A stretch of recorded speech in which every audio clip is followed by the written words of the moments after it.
محترم سامعین، السلام علیکم ورحمۃ اللہ وبرکاتہ۔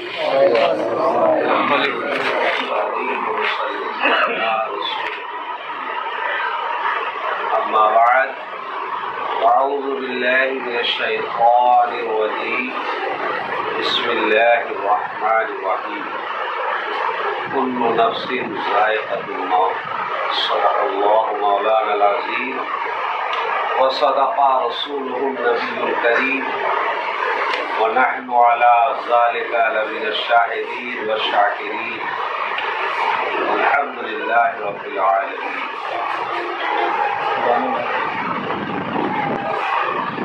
ایک پرمغز کتاب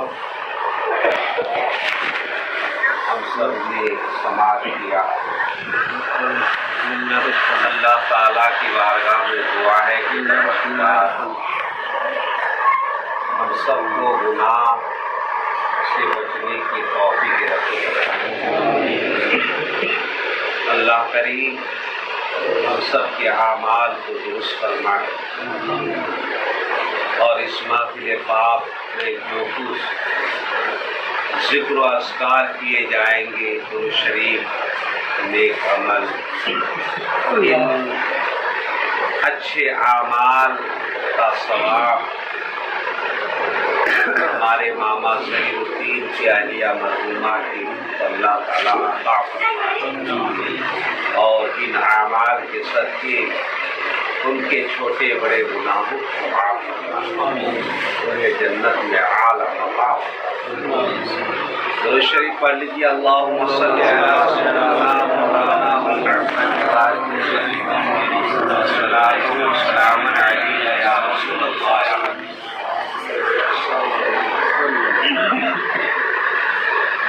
لکل نفس اربعۃ،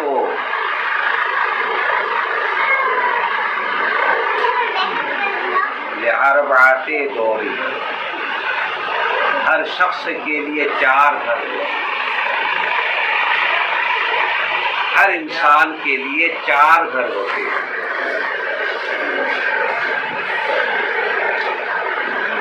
اور ان 4 گھروں میں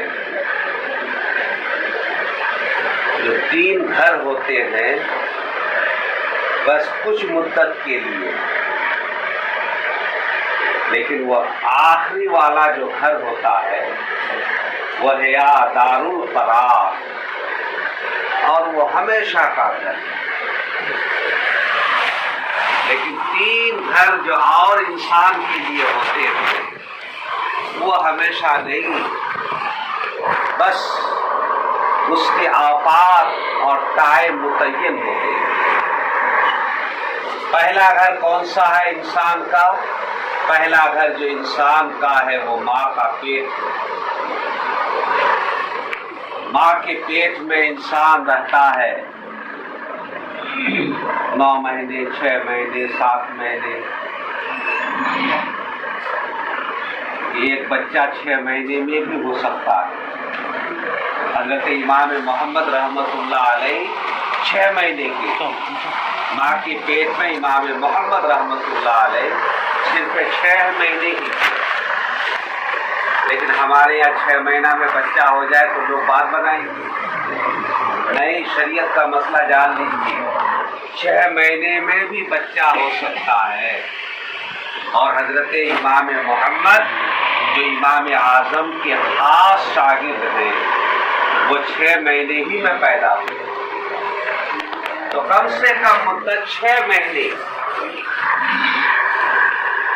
اس سے کم اگر مدت ہو تو ہاں یہ بات کر سکتے کہ یہ بچہ غلط ہے، لیکن 6 مہینے میں بچہ پیدا ہو جائے تو یہ جو ہے شرعاً ثابت النسب کہلائے گا۔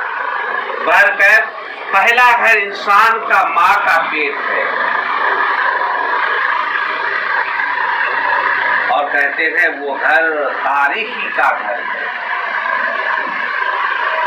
تنگ، بہت ہی تنگ ہے۔ تو چھوٹی سی جگہ میں ایک انسان 9 مہینے تک رہتا ہے، وہ تاریخی ہے اور بہت تنگ ہے۔ پھر ماں کے پیٹ سے وہ بچہ دنیا میں آتا ہے تو یہ دوسرا گھر ہے۔ یہ دنیا، اس دنیا میں بہت کچھ ہے۔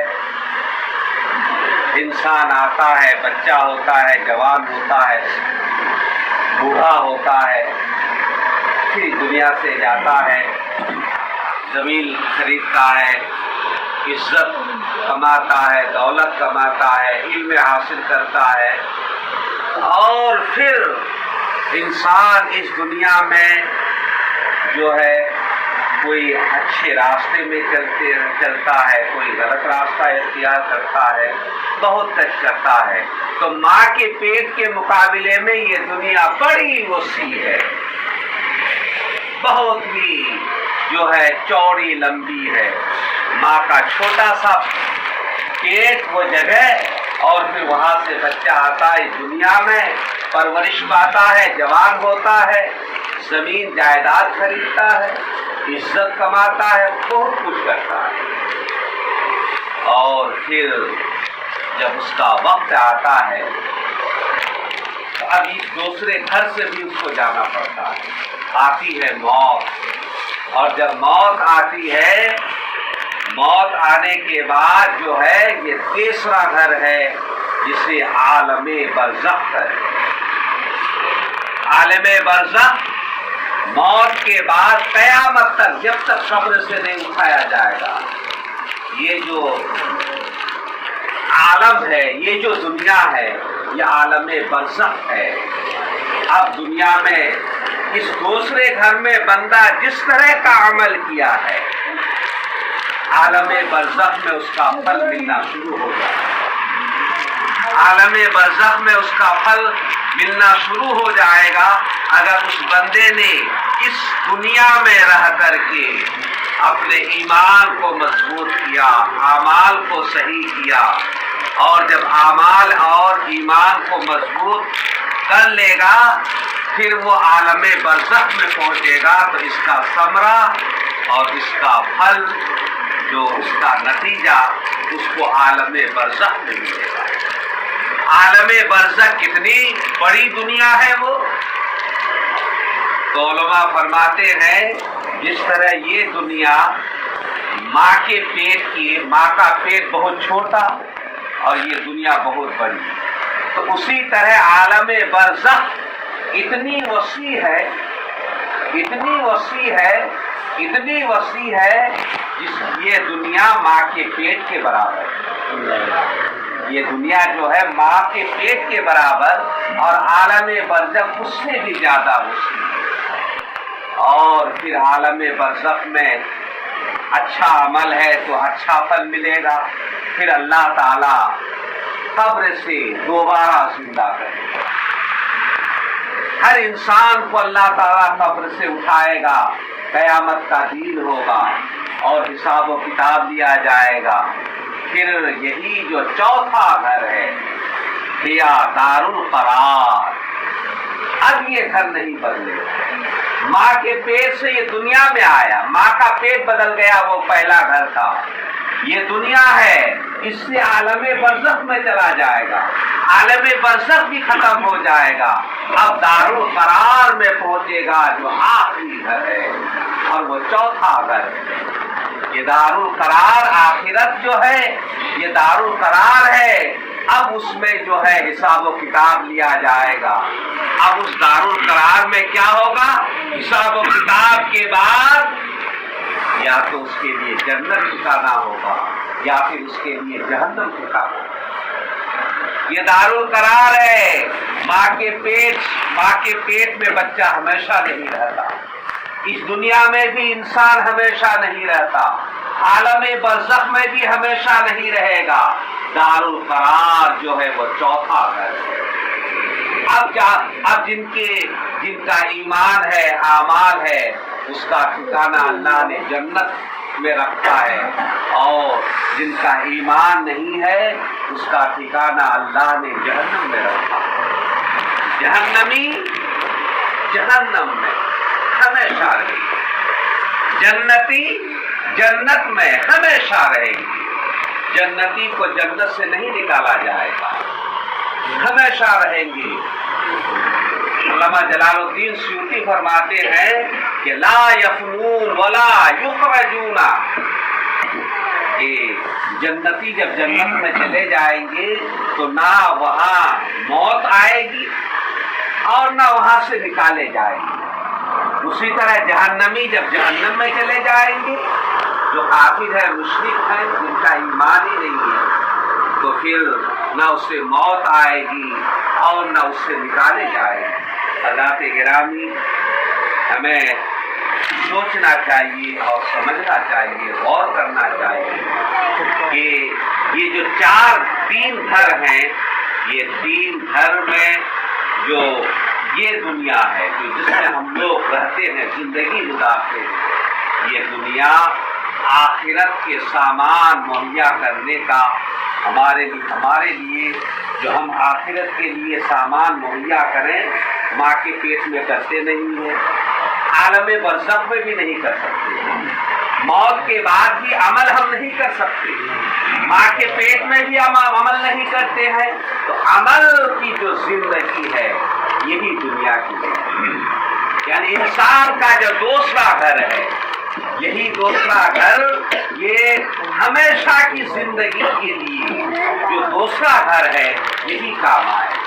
ہم اس دوسرے گھر میں رہیں تو اس دوسرے گھر میں سب سے پہلے ہم اپنے ایمان کو مضبوط کریں، ایمان کو ہم مضبوط کریں، اور ایمان کو مضبوط کرنے کے بعد اپنے اعمال کو درست کریں، کیونکہ آخرت کا گھر جو ہمیشہ کا گھر ہے، اس ہمیشہ کے گھر میں جانے کے لیے یہ دوسرا والا جو گھر ہے ہمارا، اس پر ہمیں عمل کرنا پڑے گا، اپنے ایمان کو مضبوط کرنا پڑے گا اور اپنے اعمال کو درست کرنا پڑے گا۔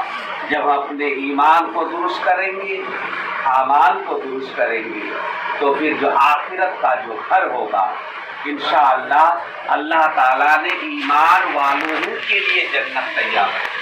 اب اگر ایمان والا گنہگار ہی صحیح، گنہگار ہے لیکن ایمان ہے، تو اب اللہ چاہے تو اسے معاف کر دے گا اور چاہے تو اس کو کچھ دنوں کے لیے جہنم میں ڈال دے گا کہ تم گندا ہو چکے ہو، تمہارے جسم میں گناہ ہو کر کے گندا ہو گیا ہے، تمہارا ظاہر گندا ہو چکا ہے، باطن گندا ہو چکا ہے۔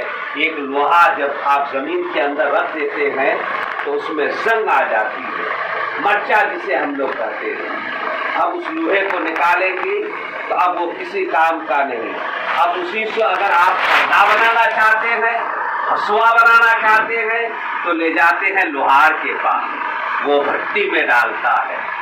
اب بھٹی میں ڈالنے کے بعد جب وہ لوہا جل کر کے سرخ ہو جاتا ہے، وہ لوہار اپنا ہتھوڑا اس لوہے پر مارتا ہے تو جتنی زنگ اور جتنا میل ہوتا ہے سب باہر ہو جاتے، خالص لوہا رہ جاتا ہے۔ تو اللہ تعالیٰ چاہے گا تو معاف کر دے گا، لیکن ہے ایمان والا، اگر چاہے گا تو جہنم کی بھٹی میں ڈال دیا جائے گا کہ تم گندا ہو چکے ہو، پہلے وہاں پاک اور صاف ہو جاؤ، پاک صاف ہونے کے بعد پھر اللہ تعالیٰ ایمان والے کو ہمیشہ ہمیشہ جہنم میں نہیں رکھے گا، پھر اس سے نکالا جائے گا، پھر اسے جنت میں دے دیا جائے گا۔ ہم یہ ہر دن کی موت ہمیں بتاتی ہے کہ ہم میں سے ہر ایک کی موت بھی آئے گی، اور ہمیں پتہ نہیں کہ کب آئے گی، لیکن آئے گی ضرور۔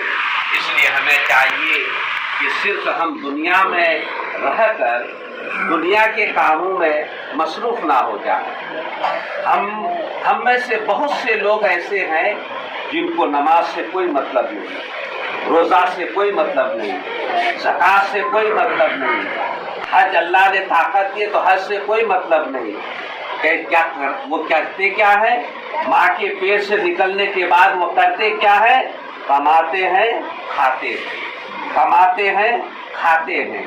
بہت سے لوگ آپ جانتے ہیں، بہت سے لوگ ایسے ہیں ان کا کوئی کام نہیں، وہ دنیا میں آیا ہے تو صرف کماتا ہے کھاتا ہے۔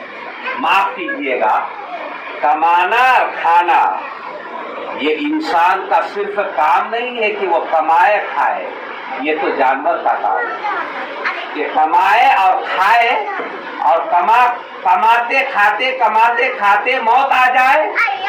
اس کا مطلب یہ ہے کہ وہ انسان نہیں ہے، یہ کام انسان کا نہیں ہے، وہ تو جانور کا کام ہے۔ آپ دیکھتے ہیں گائے بھینس ہے، گائے بھینس نماز پڑھتی ہے کیا؟ گائے نماز نہیں پڑھتی ہے، روزہ رکھتی ہے، زکات دیتی ہے، حج کرتی ہے، گائے بھینس نہیں کرتی ہے، اور وہ مکلف بھی نہیں ہے، وہ تو جانور ہے، وہ مکلف بھی نہیں ہے۔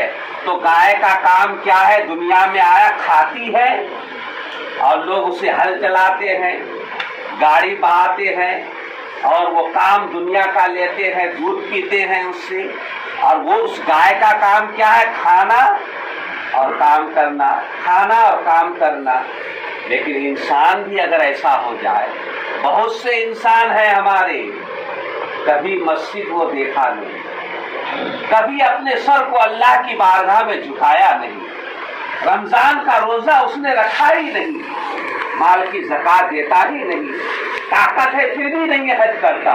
تو غور کیجئے مسلمان، ایسے انسان اور ایسے جانور میں کوئی فرق نہیں، بلکہ قرآن تو یہ کہتا ہے ایسا انسان جانوروں سے بھی گیا گزرا ہے۔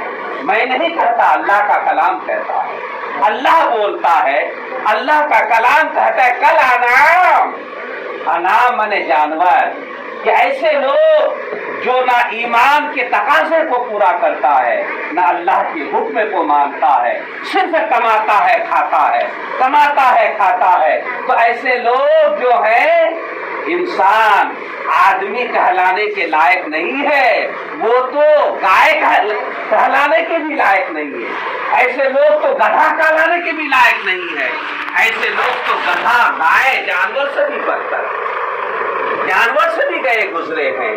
اس لیے مسلمانوں، اور یہ بات میں نہیں کہتا، اللہ کا کلام بولتا ہے، اللہ ارشاد فرماتا ہے، جو ایسے لوگ جو اللہ کے حکم کو نہ مانے، تو ایسے لوگ جانور ہی نہیں بلکہ جانور سے بھی گئے گزرے۔ ایسے انسان کو بیل بھی نہ کہا جائے، ایسے انسان کو گائے بھی نہ کہا جائے، ایسے انسان کو بھینس بھی نہ کہا جائے، ایسے انسان کو گدھا بھی نہ کہا جائے، بلکہ اس سے بھی گئے گزرے۔ اے مسلمان، غور کرنا کہ اللہ نے ہمیں دنیا میں بھیجا ہے تو صرف اس لیے نہیں بھیجا ہے کہ کمائے کھائیں، کمانا بھی ضروری ہے۔ ہمارا دین، ہماری شریعت، مصطفیٰ جان رحمت، ہمارا پروردگار یہ نہیں کہتا ہے کہ صرف گھر میں بیٹھے رہو، کمانا بھی ضروری ہے، کھانا بھی ضروری ہے، لیکن صرف کمانا، صرف کھانا یہ غلط ہے۔ کمائیے، کھائیے، خوب کمائیے، خوب کھائیے، لیکن پہلے اللہ کے حکم کو مانیے۔ پہلے اللہ نے جو حکم دیا ہے، ہمارے نبی صلی اللہ علیہ وسلم جو ارشاد فرمایا ہے، ہم ان باتوں پر عمل کریں۔ انسان جب اللہ کے حکم کو مانے گا، نبی کریم کی باتوں کو مانے گا، اللہ نے ایسے انسان کے لیے بڑا مقام، اونچا مقام عطا فرمایا ہے۔ کیوں؟ اس لیے مقام عطا فرمایا ہے کہ اللہ تعالیٰ نے انسان بنا کے ہمارے دلوں میں ایمان عطا فرمایا۔ اب جب ایمان اللہ نے عطا فرمایا، اب وہ بندہ اچھا کام کر کے دنیا سے جائے گا، تو یقین جانیے ایسے انسان کے لیے قبر بھی کہتی ہے آؤ آؤ، خوش آمدید۔ ایسے انسان کو قبر کہتی ہے، پکار کے کہتی ہے آؤ آؤ، خوش آمدید، میں تمہارا مشتاق ہوں، میں تمہارا دیوانہ ہوں، آؤ آؤ۔ ایک بے نمازی کو زمین بھی نہیں چاہتی ہے کہ میرے سینے پہ آ کر کے دفن ہو جائے۔ ایک بے نمازی، یہ تو رسول اللہ کا کرم ہے کہ زمین نہیں بولتی ہے کہ نہیں ہٹاؤ اس کو، یہ ہمارے نبی کریم کا کرم ہے کہ زمین جب آپ قبر کھودنے جاتے ہیں تو زمین سے آواز نہیں آتی ہے کہ نہیں نہیں قبر مت کھودو، یہ بے نمازی تھا۔ یہ تو اللہ کے نبی صلی اللہ تعالی علیہ وسلم کا کرم ہے اور ان کی رحمت ہے کہ زمین بول نہیں رہی ہے، ورنہ زمین تو یہی چاہتی ہے۔ حقیقت یہ ہے کہ ایک بے نمازی کو قبر اور زمین چاہتی ہے کہ بے نمازی میرے سینے پہ نہ آئے، یہ بے نمازی میرے سینے پہ نہ آئے۔ اے مسلمان، ہمیں غور کرنا چاہیے کہ جب ہم نماز پڑھیں گے اور اللہ کے حکم کی تعمیل کریں گے تو قبر بھی مشتاق رہتی ہے کہ آئے کوئی نمازی میرے سینے میں آئے، کوئی اچھا انسان میرے سینے میں آئے۔ ہمیں چاہیے کہ ہم اپنے سب سے پہلے تو ایمان کو مضبوط کریں، ایمان کو مضبوط کریں، اور جو ہے ہم اپنا جو رشتہ کرتے ہیں دیکھیں کہ رشتہ کہاں کر رہے ہیں، کہاں رشتہ ہو رہا ہے۔ لوگ کہتے ہیں بیٹی جوان ہے، آتا ہی نہیں ہے، اس لیے ہمیں مجبوراً ایسا کرنا پڑتا ہے۔ اور ابھی 15 دن پہلے ایک شخص کو دیکھا، ہمارے قرب و جواہی کے ہیں، نوجوان لڑکا ہے، اس نے شادی کرا لی جا کر کے گستاخ نبی کی بارگاہ گھروں میں، جو گستاخ نبی ہے ان کے گھر میں بیٹے کا رشتہ کر لیا۔ اس کا مطلب یہ ہے کہ یہ جو ہم بہانہ کرتے ہیں کہ ہمارا رشتہ نہیں آتا ہے، مجبوراً ہمیں کرنا پڑتا ہے، لیکن وہ بیٹا اب تو مجبور نہیں تھا، اس باپ پر تو وہ بیٹا مجبور نہیں تھا، پھر وہ کیوں کر لیا جا کے گستاخ نبی کے گھر میں رشتہ۔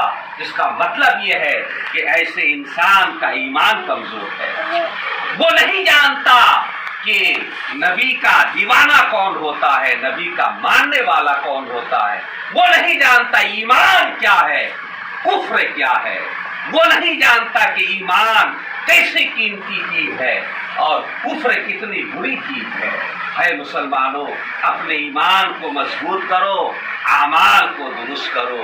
اللہ کریم ہم سب کے دلوں میں ایمان کی روشنی عطا فرمائے، ہدایت کی روشنی عطا فرمائے، اور جب ہم ایک دنیا سے جائیں اللہ تعالیٰ کلمہ طیبہ ہم سب کے زبان پر جاری و ساری فرمائے۔ مامی ہماری جو انتقال کر گئی، اللہ تعالیٰ ان کے چھوٹے بڑے گناہوں کو معاف فرمائے، اور ان کی اولاد سے میں گزارش کروں گا کہ صرف یہ 3 دن یا 9 دن یا 40واں کر کے آپ چھٹی میں مت چلے جائیں، بلکہ ایک بیٹا کو چاہیے کہ اگر اپنے ماں باپ کو مثال ثواب کرنا چاہتا ہے تو سب سے بہتر طریقہ نمازی بن جانا۔ نمازی بڑھ کر جب انسان نمازی بن جائے گا نا تو وہ اگر ماں باپ کے لیے دعائیں نہ بھی مانگے پھر بھی دعا ہے۔ اگر ایک بیٹا جب نمازی بن جاتا ہے تو وہ اگر ماں باپ کے لیے دعا نہ بھی مانگے پھر بھی نماز کے اندر ہی ایصال ثواب ہے۔ ایک نمازی جب نماز پڑھتا ہے نا تو اگر یہ نہ کہے گے اللہ میرے ماں باپ کی مغفرت فرما، ان کو جنت، الگ سے اگر نہ بھی کہے، وہ نمازی اگر نماز پڑھ رہا ہے تو نماز کے اندر ہی ایصال ثواب ہے۔ جب آپ اتحیات پڑھتے ہیں، درود شریف پڑھتے ہیں، پھر دعائے معصورہ پڑھتے ہیں کہ نہیں، تو اس میں کیا ہے؟ اللہم اغفر لی، اے اللہ ہماری مغفرت فرما۔ اس کا ترجمہ کیا ہوتا ہے؟ اے اللہ ہماری مغفرت فرما، یعنی سب سے پہلے اپنی بخشش چاہتا ہے بندہ۔ دعائے معصورہ پڑھتے ہیں نا آپ لوگ، تو اس میں کیا ہے؟ اللہم اغفر لی، اے اللہ ہماری مغفرت فرما، ولوالدیہ، اور ہماری اولاد کی مغفرت فرما، ولمن توالدا، اور وہ جنہوں نے ہم کو جنم دیا ان کی مغفرت فرما۔ جنم کس نے دیا؟ ماں نے دیا۔ تو دیکھیے مسلمان، یہ بیٹا اگر نمازی بن جاتا ہے تو اپنے لیے بھی اگر الگ سے دعا نہ بھی کرے، نمازی کے اندر دعا ہے، اے اللہ میری مغفرت فرما، اے اللہ میری اولاد کی مغفرت فرما، اے اللہ ان کی مغفرت فرما جنہوں نے مجھے جنم دیا ہے۔ اللہ اس کے بعد کیا ہے؟ ہاں والمومنات. آئے دیکھیں ایک نمازی کتنا خیر خواہ ہے. ایک نمازی صرف اپنے لیے دعا مانگا، اولاد کے لیے دعا مانگا، ماں باپ کے لیے دعا مانگا، پھر تمام مسلمین مسلمان دنیا میں جتنے بھی مسلمین جتنے بھی مسلمان ہیں، مرد ہو عورت، اور پھر احیاء یعنی جو زندہ ہے ان کے لیے بھی، والاموات اور جو دنیا سے چلے گئے ان کے لیے بھی. ایک نمازی کتنی دعائیں مانگ رہا ہے، اپنے لیے دعا مانگ رہا ہے، اپنی اولاد کے لیے، ماں باپ کے لیے، تمام مسلمانوں کے لیے، تمام مسلمان عورتوں کے لیے، زندہ کے لیے، مردہ کے لیے. اس لیے ایک بیٹا کو چاہیے کہ وہ نمازی بن جائے. اس سے بڑھ کر ایصال ثواب کچھ بھی نہیں، اس سے بڑھ کر کوئی ایصال ثواب نہیں ہے. نمازی بن جائے اگر تو نماز میں اگر الگ سے ماں باپ کے لیے نہ بھی دعا مانگی تو نماز میں جو دعا مانگتا ہے اسی میں ماں باپ کی مغفرت بھی ہے، اپنی مغفرت بھی ہے، اولاد کی بھی مغفرت ہے، عام مسلمین مسلمات کی مغفرت ہے، زندوں کی مغفرت ہے، مردوں کی مغفرت ہے. اس لیے میں جو ہے ان کے تمام بیٹوں سے گزارش کروں گا کہ آپ سب سچے پکے نمازی بن جائیں اور ماں باپ کو ہمیشہ یاد رکھیں.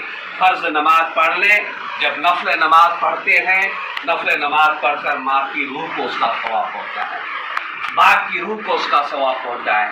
قرآن شریف پڑھتے ہیں تو پڑھنے کے بعد اس کا ثواب ماں باپ کی روح کو پہنچتا ہے. ماں باپ کے نام پر مسجد میں دیں، مدرسے میں دیں تو آپ کو بھی ثواب ملے گا، ماں باپ کی روح کو بھی ثواب ملے گا.